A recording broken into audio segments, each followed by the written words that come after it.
Há poucos dias de completar 90 dias da prisão domiciliar, Jair Bolsonaro aguarda a decisão do Supremo sobre a manutenção da medida ou o retorno ao regime fechado.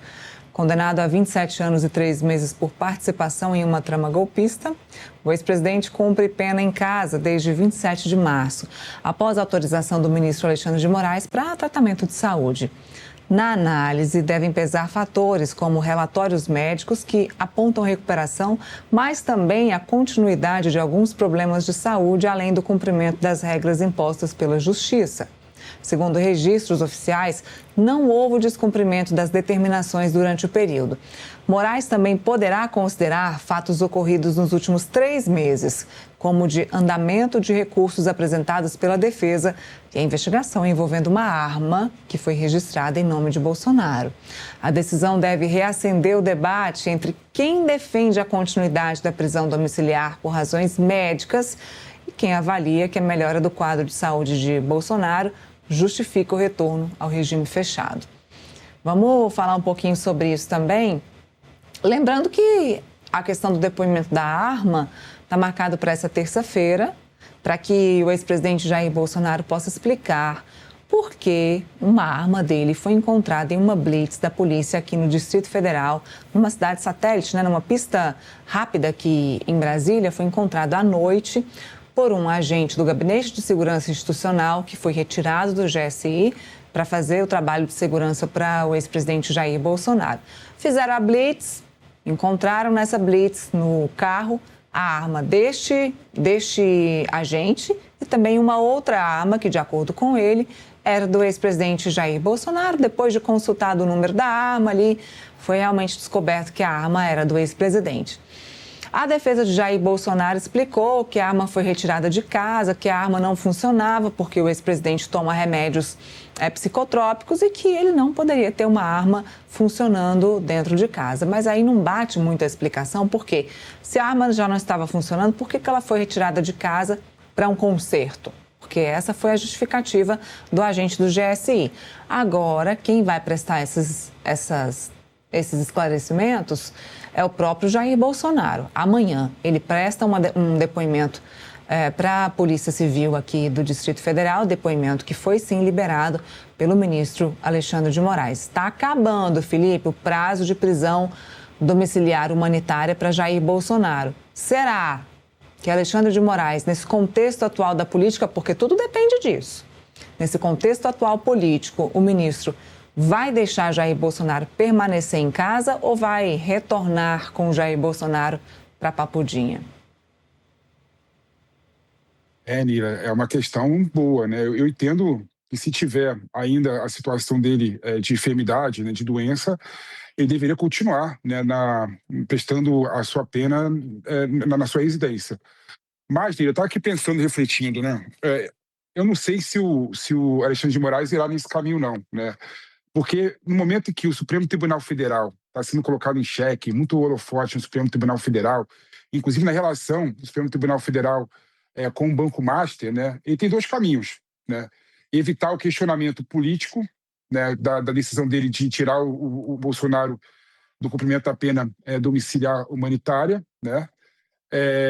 Evitar o questionamento político, manter o Jair Bolsonaro cumprindo pena na sua residência, ou tirar o holofote do Supremo Tribunal Federal e colocar uma matéria gritante como essa, que tomaria em conta o noticiário. Sem sombra de dúvida, se ele reverter a prisão do Jair Bolsonaro numa prisão comum, Neila, as matérias e as notícias dos jornais ficarão quase exclusivamente em relação a esse assunto, em relação ao retorno do Jair Bolsonaro. Pode ser uma estratégia, né, para ele, para fugir dos holofotes, né? Mas eu tenho dúvida. Eu não sei se ele teria essa força toda nesse momento, nesse contexto, de continuar mantendo, de deixar o Jair Bolsonaro cumprir a pena domiciliar nele. Agora, a questão da arma é uma questão também que eu realmente não entendo essa discussão, né? Claro que não pode ter arma em casa, porque ele está cumprindo casa na sua residência, pena na sua residência, né? Então não pode ter arma na sua casa.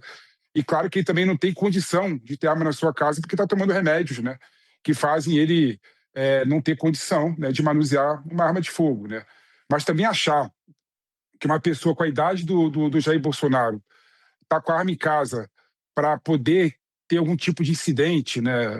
É algo também que, na minha opinião, é uma narrativa um pouco absurda e um pouco sem nenhuma lógica, né? Eu ouvi uma pessoa falando que o Jair Bolsonaro está com a arma em casa porque está acabando o período dele de cumprir pena, né, na sua residência, e ele vai dar uma de Rambo, colocar uma faixa na testa e sair atirando e matando todo mundo para fugir da prisão. Então não tem nenhum sentido também essa justificativa. Então eu creio, cara, que a justiça, nesse caso da arma do Jair Bolsonaro, deveria agir com uma certa racionalidade, né, e razoabilidade também, né, e proporcionalidade também. Né? Não cabe fazer ações que não têm nenhum sentido no plano fático e no plano do mundo normal. Né? Achar que o Jair Bolsonaro quer arma para atirar e matar alguém, eu acho que não tem nenhum sentido, nenhuma lógica. Né? Então eu acho que tem que esse processo, na minha opinião, não vai seguir muito para frente não, Neila.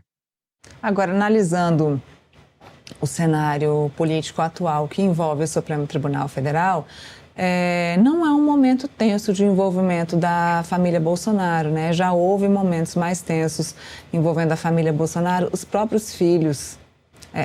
Óbvio, acabou de ter um julgamento do Eduardo. Acabou de ter o julgamento do Eduardo nessa semana que passou. Mas isso não envolve nenhum escândalo, nenhum burburinho, nenhum bafafá. Houve momentos mais tensos entre a família Bolsonaro, entre a própria direita e o Supremo Tribunal Federal. Talvez seja mais um momento do ministro Alexandre de Moraes deixá-lo na prisão domiciliar e se recuperar a 100%. Vamos ver como é que ele vai seguir, ou se a primeira-dama, Michele Bolsonaro, ex-primeira-dama, vai ter que, mais uma vez, ir conversar com o relator desse processo, com o ministro Alexandre de Moraes, e pedir para que o marido permaneça em casa. A gente lembra, tanto Flávio quanto a Michele foram ao encontro do Alexandre de Moraes para conversar sobre essa determinação de mantê-lo em casa, de manter o Jair Bolsonaro em casa. Então, vamos ver se nos próximos dias, Felipe, a gente já não vê esse tipo de movimentação, tanto do Flávio quanto da Michele Bolsonaro. Vamos esperar para ver se o Eduardo não faz nenhuma movimentação que possa complicar a vida do pai dele, né? Tem isso também. Não, exato. Está um momento calmo para o Jair Bolsonaro, né? Você pega, por exemplo, alguns meses atrás, né, antes desse estouro, desse escândalo do Banco Master se desenrolar, né, era tudo relacionado com o Jair Bolsonaro, né? Agora o Banco Master, teoricamente, né, ajudou o Jair Bolsonaro. Só não ajudou 100% o Jair Bolsonaro porque o seu filho, né, Flávio Bolsonaro, acabou também tendo áudio divulgado com o Daniel Vocaro pedindo financiamento para o seu filme. Mas em relação à figura do Jair Bolsonaro, né, em si, a notícia, né, meio que distensionou um pouco, né? E aí talvez o Supremo Tribunal Federal, em relação a esse assunto, fala assim, poxa, é muito melhor deixar dessa forma, né?